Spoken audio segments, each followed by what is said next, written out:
मध्य प्रदेश के सागर जिले के बीना रिफाइनरी क्षेत्र में नो डेवलपमेंट एरिया में कंपनियां निर्माण कर रही हैं, जिसके बाद एसडीएम ने बताया कि उन्हें कोई अनुमति नहीं दी गई है।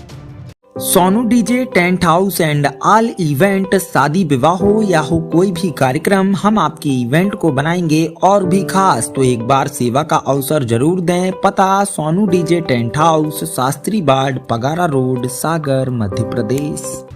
दरअसल बीना रिफाइनरी बीपीसीएल में शासन के द्वारा 5 किलोमीटर का नो डेवलपमेंट क्षेत्र तैयार किया गया है, जहां पर सुरक्षा की दृष्टि से स्थायी एवं अस्थायी निर्माण बिना अनुमति के पूरी तरह से प्रतिबंधित है।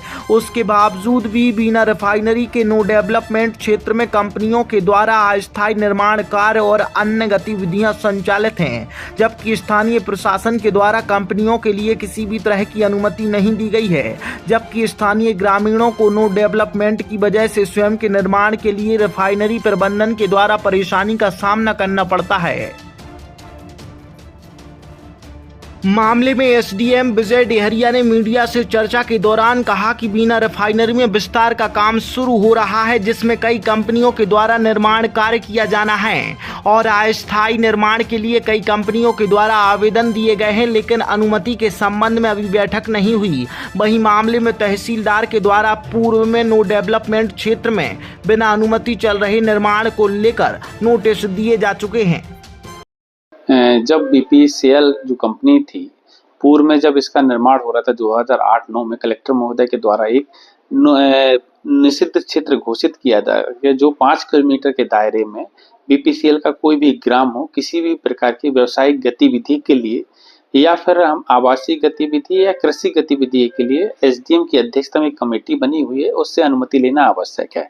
इसमें जो नो डेवलपमेंट जोन है, उसका उद्देश्य है कि ऐसा कोई भी अनाधिकृत व्यक्ति या अनाधिकृत कंपनी यहाँ आ रही हो और जिससे कि रिफाइनरी के नुकसान हो सकता है। तो ऐसे लोगों के लिए एक कमेटी बनाई गई, जिससे पूर्व अनुमति लेना आवश्यक है, तभी किसी भी प्रकार का निर्माण कार्य किया जा सकता है। उसमें हम अस्थायी तौर पर निर्माण की अनुमति देते हैं, साथ में कृषि पर्पज आवासीय जो हमारा से उद्देश्य रहता है उसके लिए हम अनुमति देते हैं। जबकि यदि व्यवसायिक उद्देश्य है, उसका क्या उद्देश्य है, कहाँ से व्यक्ति आया है, उसके संबंध में गहन छानबीन के पश्चात ही कोई कार्यवाही की जाती है। जैसे वर्तमान में बीपीसीएल क्षेत्र में लगातार कंपनियां आ रही हैं, जो कि माननीय प्रधानमंत्री जी का के द्वारा इसका भूमि पूजन किया गया था, इसका एक्सपांशन हो रहा है। उसी के तारतम्य में कंपनियों को टेंडर प्राप्त हुए हैं और कंपनियां यहाँ आके निर्माण कार्य कर रही हैं, जिससे कि डेवलपमेंट होना है। ऐसे बहुत सारी कंपनियों के द्वारा अभी आवेदन प्रस्तुत किए गए हैं, परंतु बैठक अभी नहीं हुई है। जैसे ही बैठक होगी तो किस किस कंपनी को एलिजिबल है, जिसको हम अनुमति दे सकते हैं, तो वो बैठक की कार्रवाई के पश्चात ही बता पाएंगे।